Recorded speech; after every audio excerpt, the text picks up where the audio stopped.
Hallo, ek is Celine en ek gesels met Dr. Mark van die T-kliniek. Mark, dankie vir jou tyd. Een van die goeders wat julle die meeste behandel by die T-kliniek is seksuele disfunksie. Lien, absoluut, maar ek dink mense verstaan nie wat seksuele disfunksie is nie. Seksuele disfunksie is enige iets wat jou voorkom om 'n bevredigende seksuele interaksie te hê met jouself of met jou kamermaat op 'n gereelde basis en dit het dan 'n effek op jou welstand.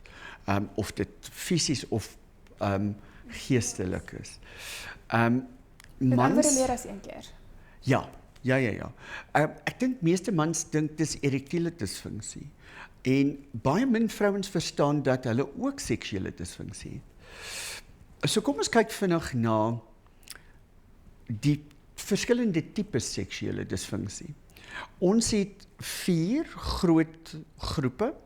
Die eerste een is ons belangstellingsversteurings of disfunksies.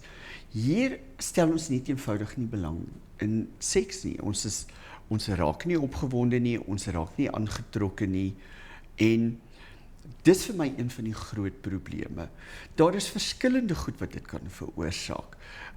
Huidige mediese kondisies wat ons het, hier kyk ons veral na kardiovaskulêre probleme, lewerprobleme, nierprobleme, diabetes, ons kyk na geestesversteurings, depressie, angs, ons kyk na verhoudingsprobleme. En dan gaan ons oor en ons kyk na ons arousal disorders. En hier moet ons nou 'n bietjie diferensieer. Arousal disorder is, ek is in my brein opgewonde en belustig, maar my liggaam reageer nie. So, hierdie is iets wat ons baie in mans en in vroue sien, wat neurologiese skade het. Hulle was in 'n ongelukke, hulle is dalk paraplee of quadriplee, hulle het prosedures gehad in die pelviese area. So vir die manne, hier kan ons kyk na prostaatprosedures, ons kan kyk na behandeling, kankerbehandeling, bestraling, brachytherapie. Vir vrouens is dit dieselfde, behandeling van gewasse ensovoorts in die pelviese of in die laer buikarea. En dinge werk net eenvoudig nie. Ek wil daarna verwys dat die plumbing werk nie. So my brein is daar, ek is in die of ek hierdie gevoel, ek is opgewonde, ek is belustig, maar dinge gebeur net nie. Dan kyk ons ook na orgasmiese versteurings. Vir die manne, premature ejakulasie, 1, 2, 3, ready or not, here I come. Dan het ons vertraagde ejakulasie. En hier is dit wat jy hardloop en hardloop en hardloop, en jy kom net eenvoudig nie by die wenpaal uit en eventueel dan val jy nou maar plat. En ons het selfs retrograde ejakulasie, waar ons 'n orgasme bereik, maar daar's niks om daarvoor te wys nie. Vir die vrouens het ons 'n kondisie anorgasmia. Tot en met 30% van vrouens het anorgasmia, waar hulle net eenvoudig nie in staat is om orgasme te bereik nie. Nie deur penetrasie of direkte stimulasie nie. En dis nogal erg. Ons het dan ook pynkondisies. Die pynkondisies waarmee die manne partykeer sukkel, is Peyronie's disease. Dit is waar ons bindweefsel het wat in die penis vorm, wat dan vir ons 'n kurwatuur of 'n buig in die penis veroorsaak. So as ons ereksie kry, dan is dit pynlik, so dit is nie vir ons lekker nie. Ons het ook goed soos fimosis en parafimosis, waar die voorvel nie teruggetrek kan word nie, waar dit styf is en dit veroorsaak pyn. En baie vrouens sukkel met pynkondisies. Hier kan ons kyk na die groot probleme. Vaginisme, dit is as ons samentrekking of spasma van die spiere in die vulva het, en dan is dit soos 'n mossel wat toegeslaan, jy kry hom nie oop nie, en dis baie seer vir vrouens. Dit word veroorsaak heel waarskynlik meer deur geestestoestande, emosionele toestande, waar dit dalk trauma was, seksuele trauma of mishandeling. Dan kyk ons na fisiese kondisies. Hier kyk ons na endometriose waar ons groei het van endometriële weefsel wat binne die baarmoeder moet sit op die organe buite die baarmoeder. Dit veroorsaak vir ons erge pyn, polisistiese ovariële sindroom, prolaps van die blaas of ontsteking van die blaas, en dan menopausale kondisies soos vaginale droogheid veroorsaak pyn. En as ons nie van iets hou nie, ek gebruik altyd die voorbeeld van, as jy nie daarvoor hou om voor mense te praat nie, gaan jy enige verskoning uitdink om nie op die verhoog te stap nie. En dit lyk tot 'n onttrekking of 'n ontduiking tipe Vermyding. Okay, dankie. En dit lei dan tot 'n vermydingstipe optrede.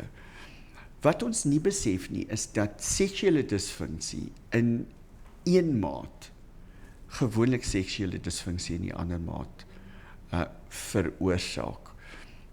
Kom ons dink 'n bietjie aan mans wat erektiele disfunksie het, of met premature ejakulasie. Hulle is embarrassed om in 'n situasie in te gaan waar dinge dalk nie kan werk nie. Mans meet hulle ego nogal baie aan hoe goed hulle penisse funksioneer.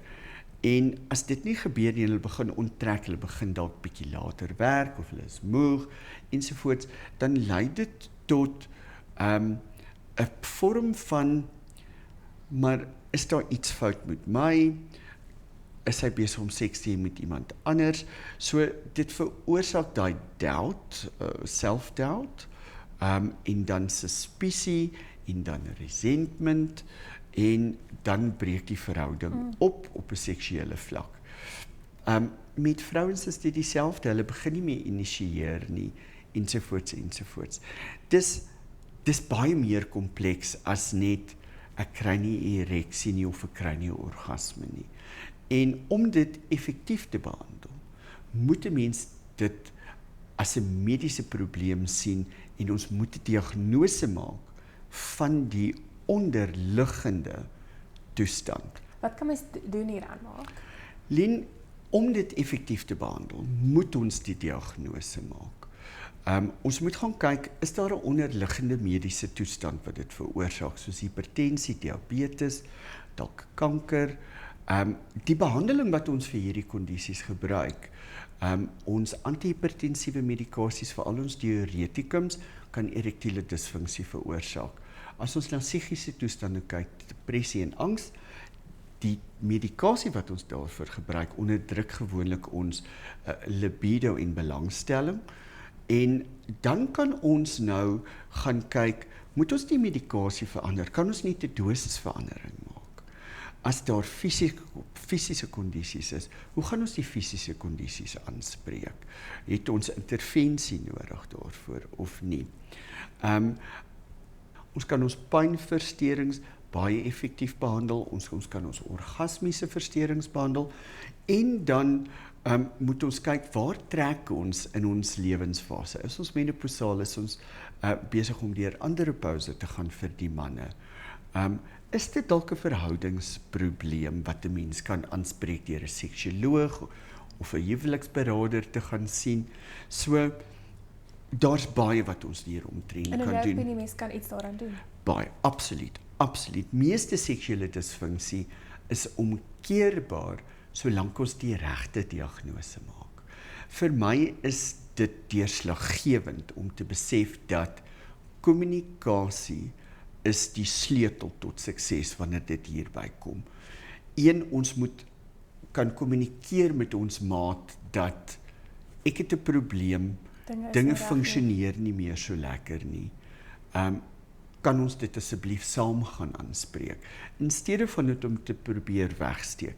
En dan moet jy met jou geneesheer daaroor praat. Seksuele disfunksie is 'n simptoom van iets ernstiger wat nog nie gediagnoseer is nie. Hartkwale, diabetes, kanker, emosionele probleme, stres, slaapprobleme. So asseblief, ek kan vir die mense wat hierna kyk, nie genoeg aanmoedig dat as dinge seksueel begin verander, om daaroor te gesels met 'n mediese praktisyn nie. Maak dankie vir jou tyd. Ek seker almal gaan julle bel. Dankie, Lien.